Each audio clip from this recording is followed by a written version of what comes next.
Pessoal, vai no menu iniciar, digita projeção, vai em configuração de projeção, vou ampliar aqui.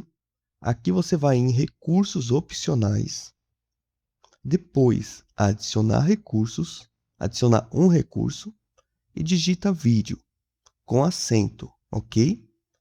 Vídeo sem fio, marca a caixinha e instalar. É só aguardar. E já se inscreve para ajudar o canal.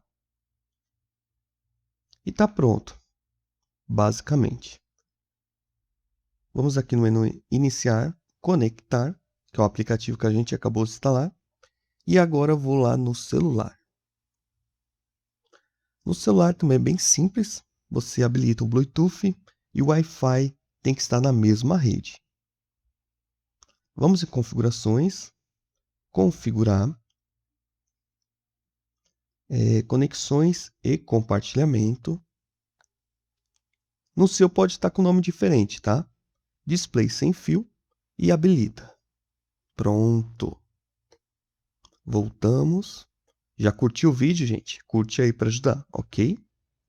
Vamos aqui, transmitir. Aqui está cast, mas no seu pode estar transmitir. Vamos aguardar. Apareceu o nosso notebook aqui. É só conectar. Vamos aguardar um pouquinho. E pronto. A tela do celular não aparece, tá, gente? O aplicativo que eu utilizo, ele não grava a tela para certas funções. Então, vou abrir um vídeo aqui, ó, do nosso canal. Já se inscreve, hein?